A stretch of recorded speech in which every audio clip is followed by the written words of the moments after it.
সেটা হচ্ছে health insurance. সবাই বলে হেলথ ইন্স্যুরেন্স, আমি বলি ওয়েলথ ইন্স্যুরেন্স। কারণ হেলথ হচ্ছে বড় ওয়েলথ,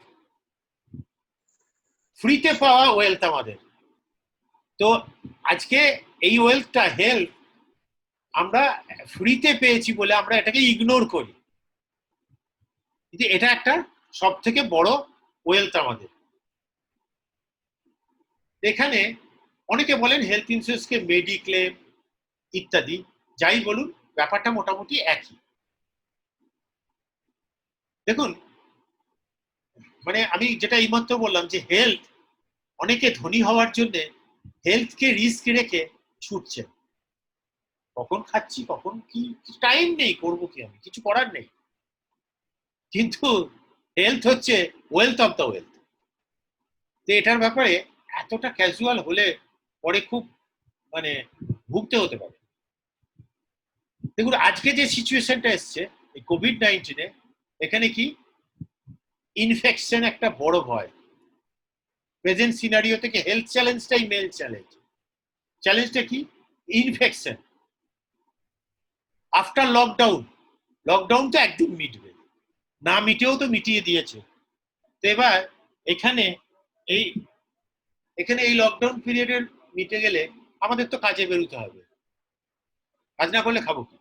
সবাইকেই কাজে বেরোতে হবে, কিচ্ছু করার নেই। এবার রাস্তাঘাটে লোকজনকে তো, আর আমি কে করোনা আছে কে করোনা নেই কারোর গায়ে তো প্লাকার্ড লাগানো নেই, তো আমাদের তো মেলামেশা করতে হচ্ছে রাস্তাঘাটে, ট্রেনে, বাসে, সব জায়গায়।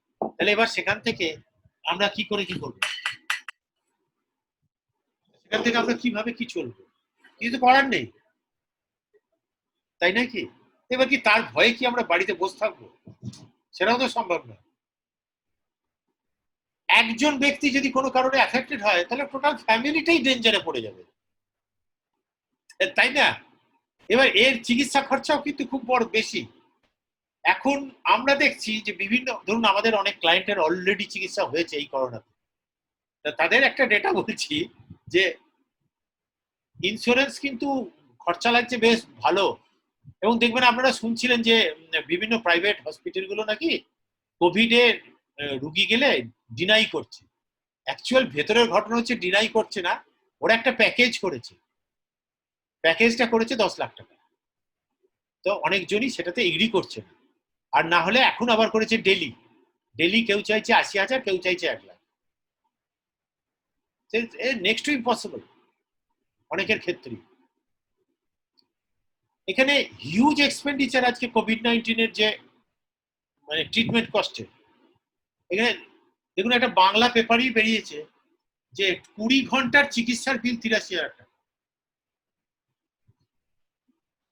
তো এবারে কেন আমি বললাম হেলথ নয়, এটা ওয়েলথ ইন্স্যুরেন্স, যে একজনের যদি হয় কোনো কিছুই হয়। এবং নট অনলি দ্যাট, এখানে একটা জিনিস বলি, সবসময় করোনার কথা আমরা কেন ভাবছি, আমরা মানে অন্য দিক থেকেও চিন্তা করতে পারি। ধরুন এখানে ইন্স্যুরেন্স কোম্পানিগুলো এখন পর্যন্ত শুধু করোনা ভাইরাস নিয়ে 5,000 ক্লেম, 73 কোটি টাকার ক্লেম দিয়েছে।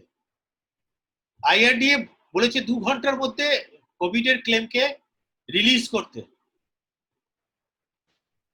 তো এখানে শুধু এটা নয়, এর সঙ্গে আরেকটা ব্যাপার বলি, দেখুন প্র্যাকটিক্যাল ঘটনা বলছি, এই কোভিড আসার জন্য চিকিৎসা খরচা কিভাবে বেড়েছে। বিভিন্ন জায়গায় আইসিইউ বলুন বা যেগুলো আছে সেখানে সোশ্যাল ডিস্টেন্সের মধ্যে সেফ ডিস্টেন্স রাখার জন্য আগে যতগুলো পেশেন্ট রাখতো ওরা কমিয়ে দিয়েছে, পেশেন্ট রাখা মানে জায়গা স্পেস রেখে কমে গেছে। যার ফলে আগে যতজন ধরুন ওইখানে 50 জন ঢুকছে, এখন 30 জন ঢুকছে, ওই 20 জনেরটা ওই 30 জনের উপরে চাপিয়ে দিয়েছে খরচাটা। তার মানে পার পার্সন অন্য রোগে গেলেও কষ্টটা বেড়ে যাচ্ছে, এবং বহু ব্যক্তিকে সেপারেটলি রাখতে হচ্ছে আবার আইসিইউ থাকার পর, হিউজ কস্ট বেড়ে যাচ্ছে অন্য রোগের জন্য। এই মোমেন্টে আমাদের কাছে এই অনেকজন আছেন আমাদের ক্লায়েন্ট, তাদেরকে ভর্তি হতে হয়েছিল, আমরা যখন উনি ডিসচার্জ হয়ে ফিরে আসছেন আমরা দেখছি এই রোগটাতে আগে হলে এই খরচা হতো, এখন নিল এইটা। ঠিক আছে ওনার মেডিক্লেম ছিল বলে হয়ে যাচ্ছে, বাট এগুলো কিন্তু বাস্তব, না থাকলে কিন্তু ভয়ঙ্কর। তো এই জায়গাতে আমরা দেখছি তিনটে সিচুয়েশনের মানুষদের দেখতে পাচ্ছি। সিচুয়েশন নাম্বার 1, কোনো মেডিক্লেম পলিসি তার করা নেই। কি ভয়ঙ্কর, কি ভয়ঙ্কর। আর একটা সিচুয়েশন নাম্বার 2, না না না আমার অফিসের মেডিক্লেম করা আছে। 3 নম্বর সিচুয়েশন, আমার পার্সোনাল একটা পলিসি তো করাই আছে মেডিক্লেম। এই 3টে সিচুয়েশন। এই 3টে সিচুয়েশন একটু ছোট করে আমি আলোচনা করছি, খুব ছোট্ট করে বলছি। ধরুন কোনো হেলথ ইন্স্যুরেন্স নেই, একবার ভাবুন ইম্পর্টেন্সটা কতটা। আজকে একটু আগে আমি বললাম যে আমাদের আজকে মেইন চ্যালেঞ্জটাই হেলথের, তো এই জায়গাটাকে ইগনোর না করাই ভালো। এবং ঠিক আছে করতে পারছেন না, ছোট করে করুন, স্মল অ্যামাউন্টে স্টার্ট করুন। ঠিক আছে একবারে আমি প্রিমিয়ামটা জোগাড় করতে পারছি না, আমরা এর জন্য বিভিন্ন জনকে প্ল্যানিং করে দিই। আপনি যতটা পারবেন মাসে 500-1000 টাকা করে রেকারিং অ্যাকাউন্ট করে দিচ্ছি, আমাদের এখানে মিউচুয়াল ফান্ডের রেকারিং অ্যাকাউন্টের স্কিম আছে, করে নিন। 12 মাস কি 6 মাস জমলো 6000 টাকা, আপনি তারপর হেলথ ইন্স্যুরেন্সটা করুন। বাট এটাকে এভাবে রাখবেন, ফেলে রাখবেন না, বড় রিস্ক হয়ে যাচ্ছে। আমরা মোটর ইন্স্যুরেন্স করি যখনই আমরা গাড়িটাকে কিনি, কেন? কারণ রাস্তায় নামলেই পুলিশ ধরবে, রেগুলেটরি ফোর্স আছে একটা। কিন্তু আমার হেলথ ইন্স্যুরেন্স নেই, কোনো রেগুলেটর কিচ্ছু বলবে না, কোনো আইন নেই, সেজন্য আমরা এটাকে নেগলেক্ট করি। অনেকের গাড়ির ইন্স্যুরেন্স, তার নিজের লাইফ ইন্স্যুরেন্স নেই, গাড়ির ইন্স্যুরেন্স তার থেকে বেশি টাকার আছে, প্রিমিয়াম দাম তার থেকে বেশি হয়। খুব ল্যাক অফ অ্যাওয়ারনেস। তো অ্যাকচুয়ালি দেখুন, কুয়ো জল তেষ্টা পেলে খুঁড়বো না আগে খুঁড়ে রাখবো, এটা নিজের মাইন্ডসেট। কেউ কেউ ভাবেন যে হ্যাঁ আমাকে কুয়োটা আগেই খুঁড়ে রাখতে হবে, না হলে বড় বিপদ। তো এটা নিজেদের ব্যাপার। এমপ্লয়ার হেলথ ইন্স্যুরেন্স পলিসি করে দিয়েছে, খুব ভালো কথা। আমি কতগুলো প্রশ্ন করছি, একবার একটু নিজেরা ভেবে দেখুন। এমপ্লয়ার আপনাকে হেলথ ইন্স্যুরেন্স দিয়েছে, কত কভারেজ অ্যামাউন্ট? কত coverage amount? Is it sufficient? After retirement কি এটা থাকবে? না তখন আমি করে নেব।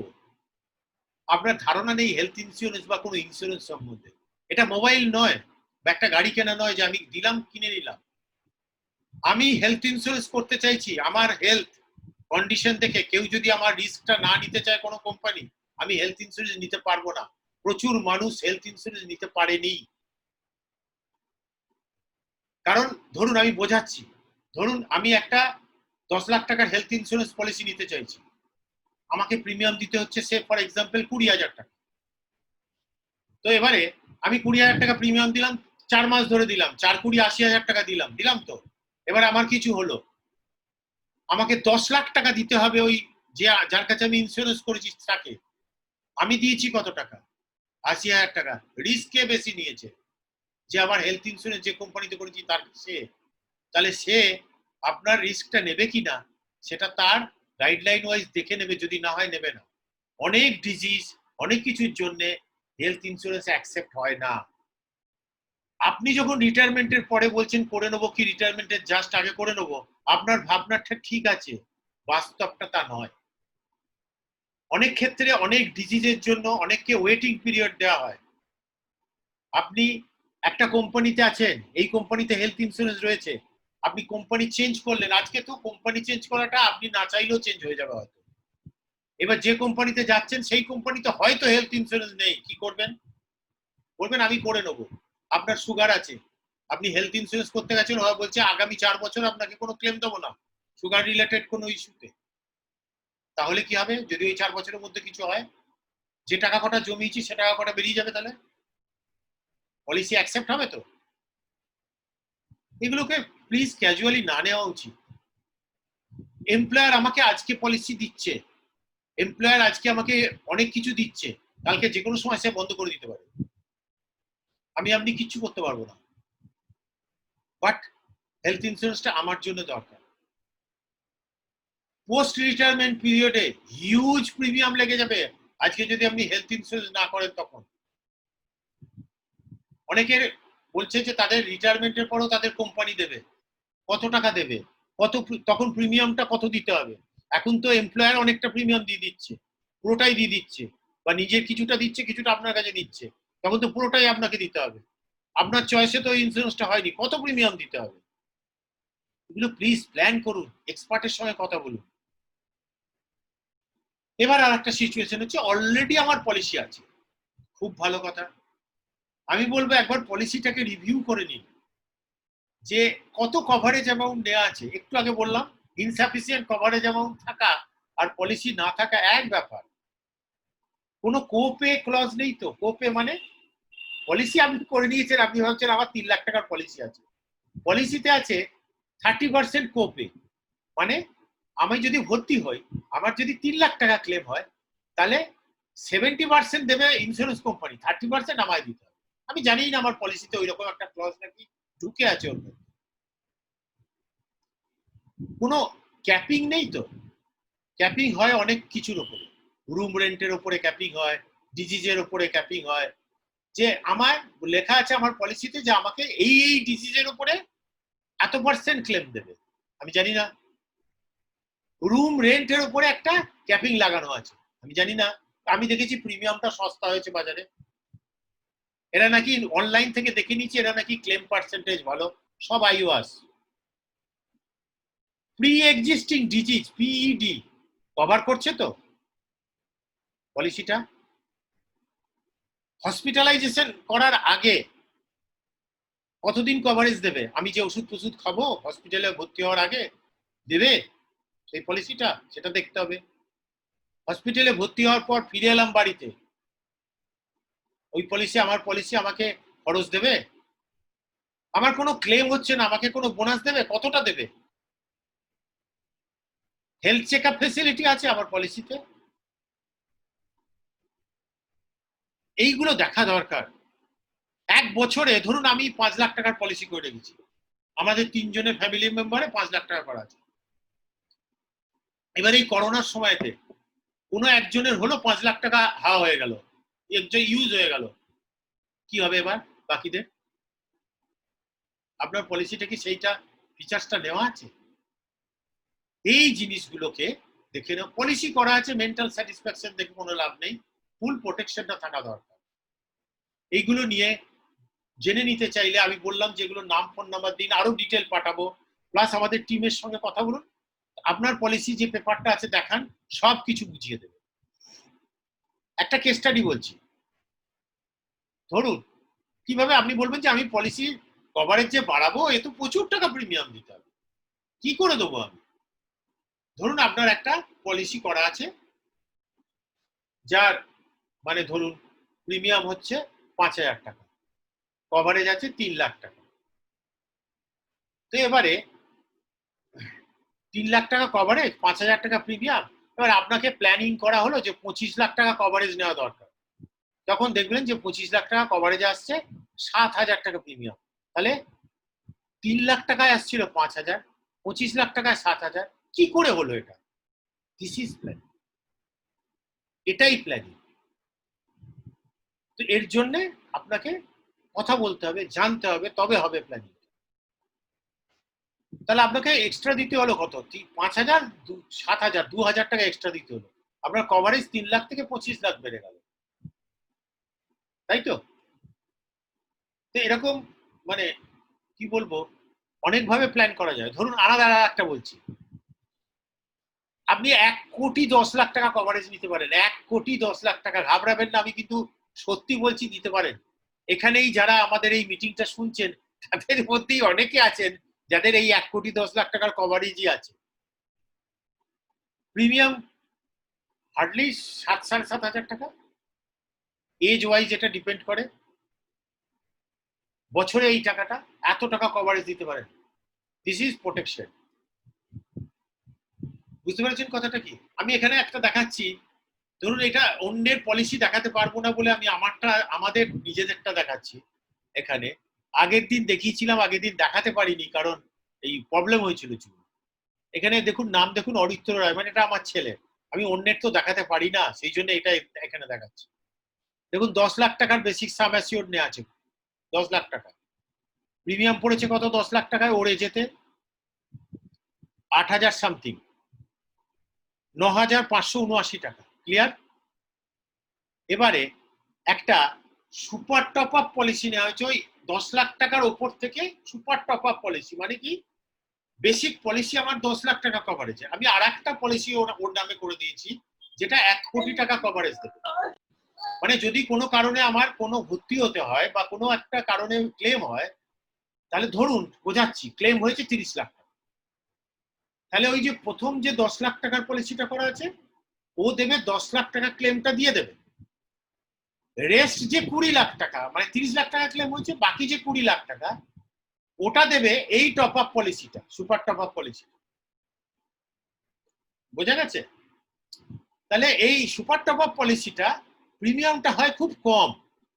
দেখুন এখানে দেয়া আছে, এই দেখুন 10 লাখ টাকা বেসিক, তার উপরে 1 কোটি টাকার সুপার টপ আপ, এর প্রিমিয়াম কত হচ্ছে 665 টাকা। ইমাজিন করতে পারছেন কেন এর প্রিমিয়ামটা কম? কেন? এটা কি কোনো 2 নম্বরই ব্যাপার আছে? না, লজিক লাগান, একটু প্র্যাকটিক্যাল হন। একটা মানুষের 10 লাখ টাকার যে পলিসিটা করা আছে ওই পর্যন্ত ক্লেম যাওয়ার প্রবাবিলিটি অনেক বেশি, সেই জন্য ওইটার প্রিমিয়ামটা বেশি। ওটাই প্রিমিয়াম লাগছিল কত? 9,579 টাকা। এবার ওর ওপরে ক্লেম হওয়ার প্রবাবিলিটি, চান্স অনেক কম, রিস্ক অনেক কম, ওই জন্য প্রিমিয়ামটা কম। এবারে আজকে যদি আমি ওকে 10 লাখ টাকার পরিবর্তে 30 লাখ টাকা ওই বেসিক পলিসিটাই করে দিতাম, তাহলে প্রিমিয়ামটা তো অনেক বেশি, মানে প্রায় 28-30 হাজার টাকা, তাই তো? অসুবিধাটা কি হতো? যখন ও আজকে হয়তো দিয়ে দিত 28-30 হাজার টাকাটা, কোনো ব্যাপার না, এবার আস্তে আস্তে ওর এজ বাড়বে, যখন ও 50-55 বছর গিয়ে পৌঁছবে, তখন রিটায়ার যখন হবে তখন শুধু ইন্স্যুরেন্সের প্রিমিয়াম দিতেই বেশিরভাগ টাকা চলে যাবে। It is not a planning. তো এখানে যখন এইটা করা আছে এটা অনেক সুবিধা। আচ্ছা, বেশি এজে, তাহলে এখানে আমি এটা দেখালাম, তার মানে 10 লাখ টাকা কভারেজ, 9,579 টাকা লেগেছে বেসিক কভারেজে, 1 কোটি টাকা 665 টাকা, টোটাল লেগেছে 10,244 টাকা, তাতে 1 কোটি 10 লাখ টাকা কভারেজ। বোঝা গেল?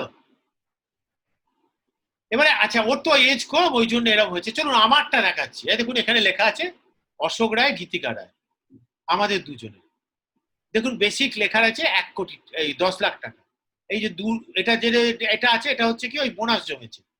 এখানে আমার প্রিমিয়াম লাগছে কত? এই দেখুন এখানে আছে টোটাল প্রিমিয়াম। টোটাল প্রিমিয়াম হচ্ছে 38,000 সামথিং, 736 টাকা। আমার 60 এজ, 60 পার হয়ে গেছে, তাতে এই প্রিমিয়ামটা লাগছে। খুব ভালো কথা, 10 লাখ টাকায়। এবারে আমার 1 কোটি টাকা ইয়ে নেওয়া আছে, সুপার টপ আপ নেওয়া আছে। 1 কোটি টাকায় প্রিমিয়াম লাগছে কত?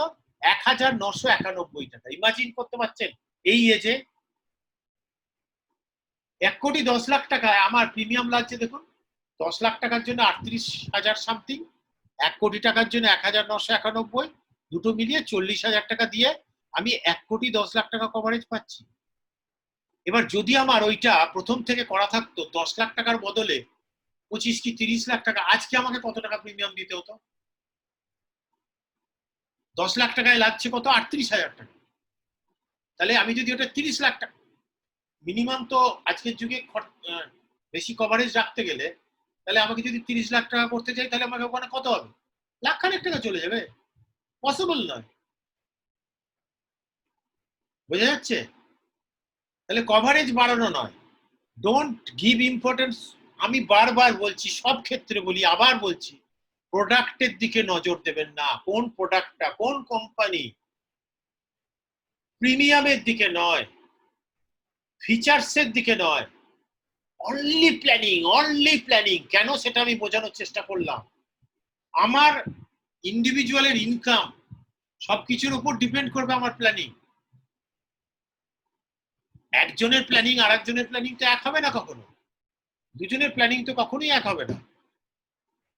তো এক কথায় তার মানে দাঁড়ালো কি, যে হেলথ ইন্স্যুরেন্স যদি আমার করা থাকে তাহলে কি হচ্ছে? ওয়েলথ প্রোটেকশন হচ্ছে। ওয়েলথ প্রোটেকশন মানে মেন্টাল পিস, আমরা একটা কোয়ালিটি জায়গায় ট্রিটমেন্ট করতে পারছি, ক্যাশলেস ফেসিলিটি পাচ্ছি, প্রি হসপিটালাইজেশন মানে হসপিটালাইজেশনের আগের খরচাগুলো পেতে পারি, পোস্ট হসপিটালাইজেশন পেতে পারছি, আর যেটা বারবার বলছি ওয়েলথ প্রোটেকশন হচ্ছে। মানে ধরুন একজনের, আমি একটা প্র্যাকটিক্যাল এক্সাম্পল বলছি, তাহলে ভালো হবে আমার মনে হতে হবে। ওয়েলথ প্রোটেকশন আমি বারবার বলছি, একটা প্র্যাকটিক্যাল এক্সাম্পল বলি। এক ভদ্রলোক, ওনার এজ এই 43 মতো হবে আনুমানিক। উনি 6 বছর আগে আমি ওনাকে বুঝিয়ে অনেক বুঝিয়ে হেলথ ইন্স্যুরেন্স করিয়েছিলাম। তো ওনার অফিসে ইন্স্যুরেন্স ছিল, অফিস থেকে করা ছিল, তো কিন্তু আমি করিয়েছি। মার্কেটিং ফিল্ডে উনি কাজ করতেন। এবার এই যে কোভিড এর সময়তে দুর্ভাগ্যবশত উনি কর্মহীন হন, এবং বিপদ যখন আসে বেশিরভাগ মানুষের একা আসে না, সঙ্গে অনেককে নিয়ে আসে। এপ্রিলের 12 তারিখে এই নানান টেনশনে ওনার হার্ট অ্যাটাক হয় এবং ওনাকে হসপিটালাইজড করা হয়, ভর্তি হতে হয়। বুঝতে পারছেন পরিস্থিতিটা কি ফ্যামিলিতে? এবার অফিসে ইন্স্যুরেন্স থাকতো যদি শুধু, তাহলে কি হতো? এবার ওনার যে কটা টাকা ছিল সে কটা টাকা বেরিয়ে যেত, যে কটা টাকা কষ্ট করে জমিয়েছিলেন। সে 43 বছর বয়স, কত আর জমিয়েছে, তো বেরিয়ে যেত। এবারে ওনার কিন্তু এই যে ইন্স্যুরেন্স করে রেখেছিলাম, 5 লাখ টাকার একটা ইন্স্যুরেন্স পলিসি করানো ছিল আমার। এবার ওনার ক্লেম হলো 5,75,000। তাহলে 75,000 টাকা ঘর থেকে দিতে হবে, এটাই তো হওয়ার কথা না। ইন্স্যুরেন্স পলিসিটাই এরকম করানো ছিল যে যদি উনি ক্লেম না নেন 2 বছর, তাহলে ওনার পলিসি কভারেজ ডাবল হয়ে যাবে। মানে 5 লাখ টাকা ওনার তো ক্লেম লাগেনি, আর 6 বছর ধরে তো কোনো ক্লেম লাগেনি, পলিসি কভারেজ হয়ে গেছে 5 লাখ টাকা 10 লাখ। এবার উনি অ্যাডমিশন হয়েছে 5,75,000, নো প্রবলেম, হয়ে গেছে। বোঝাতে পারলাম? তাহলে কি করলো এটা? এটা কি মেন্টাল পিস দিল না? কোয়ালিটি ট্রিটমেন্ট হলো না? ক্যাশলেস ফেসিলিটি পেলো না? প্রি পোস্ট হসপিটালাইজেশনও পেয়েছে। এটা কি রিয়েলি ওয়েলথ প্রোটেকশন নয়? জাস্ট ভাবুন। এখানে আমাদের ভূমিকা কি রয়েস ফাইন্যান্সে? আমরা আপনাকে অ্যাসিস্ট্যান্স দিতে পারি, কোঅপারেশন দিতে পারি, ক্লেম পাইয়ে দিতে পারি না। কিন্তু ক্লেম পাওয়ানোর ব্যাপারে ফ্রম জিও ডে থেকে লাস্ট ডে পর্যন্ত আমরা আপনার সঙ্গে হেল্প করতে পারি। আপনারা এক কাজ করতে পারেন, এভরি ডকুমেন্ট আমাদের দিয়ে রাখতে পারেন। আমাদের টিমের প্রত্যেকের মোবাইল নাম্বার আপনারা আপনাদের ফ্যামিলির মধ্যে সেভ করে রাখতে পারেন, কারণ ওখান থেকেই প্রোটেকশনটা আসে।